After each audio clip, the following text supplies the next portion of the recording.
Good morning and welcome to another beautiful day down here in St. George. The weather is finally warmed up. It's almost getting too hot. I went from 30 below down to 70. I don't know. It's been a beautiful day anyway. We're excited to be down here again in St. George working on the house. We're hopefully going to be able to get the floor put in so I can put those joists in and then put the flooring down so we can open that up and then start building another bathroom. I'm really excited for that and the chance that we'll have to be able to work on all of that and maybe rip off some baseboard, do a bunch of other little projects around, hopefully get some sheetrock as well. Got to replace some sheetrock in the kitchen, do a bunch of other things. So anyway, welcome and I hope you enjoy.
Okay, so what I'm having to do here on this one is they cut this beam. Let's see if I can show you that one better.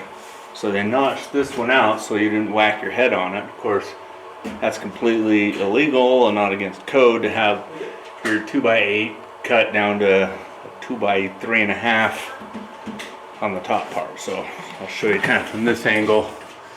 See how they've notched it out on that one right up there. So it's notched out, not in. So I have to run another 2x8 all the way across there. And then I still have to do, and then where they cut this one out,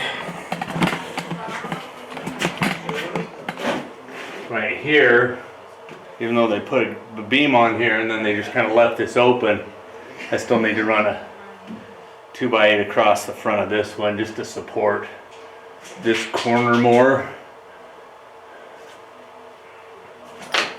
And almost wondering if I should notch that one, but it should be okay because I'm going to put another wall in across here too, and then I have to put one more from the center over to here to connect, so then I can put the floor down on top of that. So let's work on getting this cross beam in next. Getting this one in right across here. Take that. So I just have to nail it back 4 feet on that side, 4 feet on this other side, and so it's secure all the way through. So it kind of like doubles up the strength of that board. So we're going to put that in. I do have to move one electrical wire first so I can run that across, but that'll get rid of all my lights and everything down here, but we should be okay.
know if you could see that one or not. So I changed out this light here. We'll take that out so you can see. And put in this inline one so that it wasn't hanging down so low and I wasn't smacking my head on it. So now we can sheetrock or panel or do whatever we want up there. So yeah, this way it's recessed in there and much better. So had to do that. I figured since I had to undo the electrical to put the new beam in, I just figured, well, I might as well change it out while I'm here. So ADHD, got distracted, squirrels, all that. So at least we got another light down here. I mean, we had a light down here before, but this one just cooler because I put it in. All right, let's keep going with the beam.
Sì, che stavo dentro fuori, però.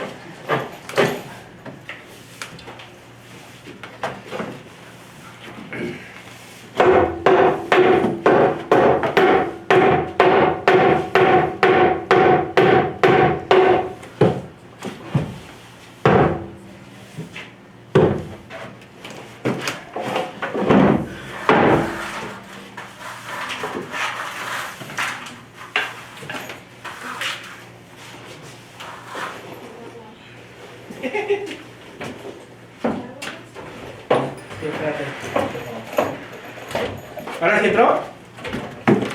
Ok, levántalo nivelado con el otro ahí.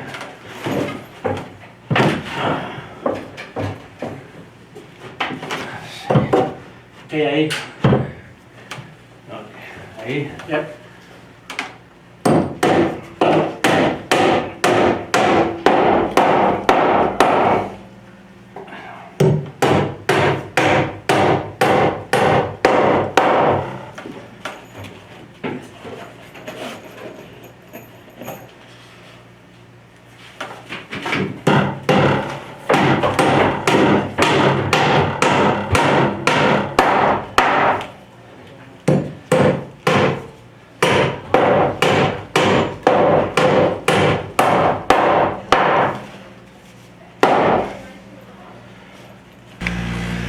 So here's something interesting I found when we were ripping this whole kitchen apart.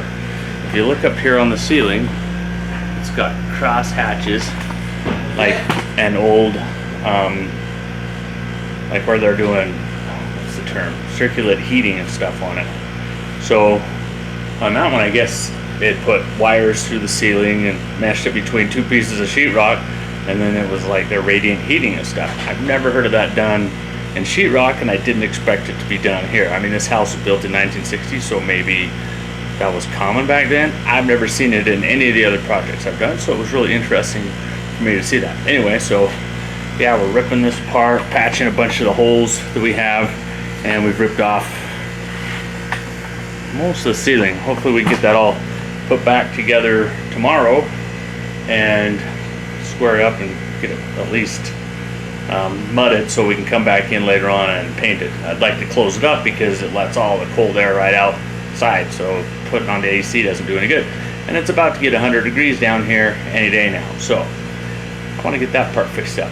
Anyway, that's what else we were working on in here today besides just working down in the basement. Okay, this kitchen has always only had one light in it, and that's been this fluorescent light over here. Really bad lighting, can't see much, I mean you can see, can't cook really well, it's just not very good. So what I'm doing is I'm adding in some can lights, see if you can see those ones.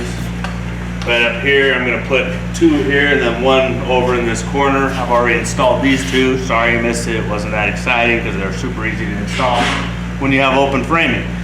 If you don't have open framing, they're a little bit more difficult, and that's what I'm gonna be doing over on that part. The other thing is there's 2 empty switches in here, and I believe that they're 3-way. The crazy thing is the one 3-way switch is right here, and the other 3-way switch is right here on this side. So there's not much sense in that at all. Doesn't work very good. So what I'll probably end up doing then is moving this 3-way switch on this side to this back door, because I'm also planning on opening up this whole area where they used to have a double wide door in there. Right through here, we're gonna take this out, open this whole thing up so that it makes the kitchen a little bit bigger, because right now the kitchen's like 8 by 8, not terribly small, but not that great either. So we're gonna hopefully open that up, but then I'll need that 3-way switch over here. So I'm gonna connect it, move the wiring, do all those fun things, wall the ceilings open, because it'll be way easier to do it while we've got that ripped apart. And then it'll be simple to put it on the outside out there, and then just be able to walk in here, flip the light on, walk over here, flip the light on. Or if you're coming from the driveway out there, because before you came from the driveway out there, it was dark, you fumbled over here, you turn this light on. So there's 2 switches. One goes to the fluorescent light, but I think I'm gonna do these 3 on 1 switch, which, I mean, it's gonna look kind of weird because I'm gonna have 1 light that's gonna be separate on it, so you can have three lights on, or if you want just a spot over the sink, you can go and turn that 1 spot on for that one. So I think that's, I mean, it's gonna look a little weird to only have 3 lights on at a time, or 4 if you turn the other one on, but I think it's better and more practical than flipping on all the lights. And unless I wanna just connect those 2 lights together in a run, and then these 2 lights together, which actually isn't a bad idea either. It might actually be simpler. So maybe I'll put those 2 on the back side on 1 switch, and then these 2 on this side on 1 switch. I love how I can just decide things as I roll along, and I think, you know, this looks kind of fun. I'm just thinking of wiring purposes. It's gonna be a little bit easier. So let's get started on cutting that hole over there. Sorry, I forgot to film.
This is what happens when you climb up into the attic on a summer day. Really hot. Y abajo es Really 5 fast. 5 octavos. Oh, La goodness. miércoles. ¿Te acuerdas que era diferente? Era lo del No, trato. no. Sí. But I got that one installed now, the wire coming down. So it should connect to these two lights. So right now I got that one open. So that light will connect to that light, connect to that switch, so you have your two main lights over the sink area, and then your other two lights going through the passageway area. So now we just gotta Porque supuestamente cut that and move it over.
Okay, let's show you what we got going on in the kitchen now. As you can see, we patched up this hole. So before we had 2 layers of wall. We had this first wall and then a little one. I don't know why they tucked this one back an inch and a half or half inch, but they did. Anyway, so I put sheetrock on it to level it out. Then we also did a skim coat over all of the brick work around there. So we still have to do the ceiling, but I got all the electrical in now on that one. I still want to take this door out and open the whole kitchen up to a little bit more area out that way. So the only problem with that is it's going to leave a step. Still debating whether I want to do that or not. Because otherwise you have this weird gap here where it's brick and then brick where the, because it used to be I think a French door or something like that. So there's a double wide or a sliding door probably. Just looks really weird the way they have it now. So we either have to sheetrock that and pull the whole casing out a little bit or just remove the whole thing and put another wall on the outside and make the whole kitchen area bigger, which I'm tempted to do just because I think it'll look better. So other than that, so we're going to put the ceiling in hopefully tomorrow. Now that I got all the electrical buttoned up, we can close that up and wrap those sheets and get on with that. And then what I was doing over here on this wall was putting in this beam to give us a little bit more separation through here and make it two separate doors, two separate rooms in a sense. That way we can go up to here with this, smooth it out, and just have one texture, one thing, and then you have your kitchen area and your living room area. I think it's gonna look a little bit better. It's my hope anyway. Alright, let's go work on the stairs.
all done and screwed down, and then put one more of the top plywood down there so I can, the subfloor, so I can put that in and bond it all together for the bathroom, then rip out this wall and seal this wall up, and then we'll have a bathroom. So at least the floor is in, no more basement entrance.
Okay, so now this should make a three-way switch from here, and then be that passageway lights into the kitchen. So you can walk out the kitchen, turn this on, walk into the kitchen, turn it off, and all that. So hopefully that'll be done. It's going to improve the performance of the kitchen 100,000 times. So let's check the power, and hopefully it works.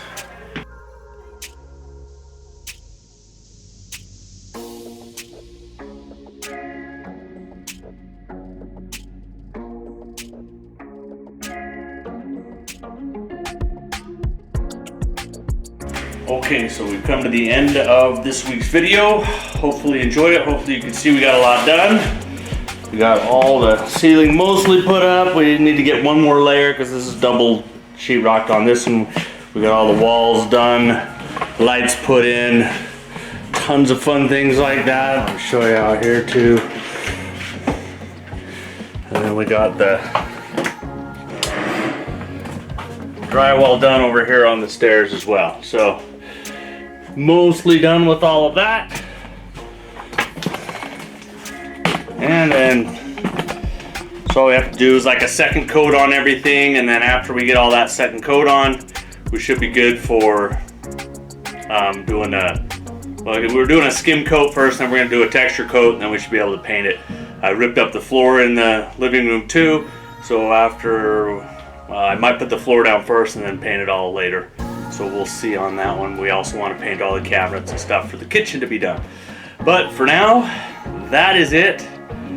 Next week we're going to be ripping the roof off because we got to redo all the shingles up there because they are falling off bad. So anyway, we will get to that next week. I hope you enjoyed this week's episode.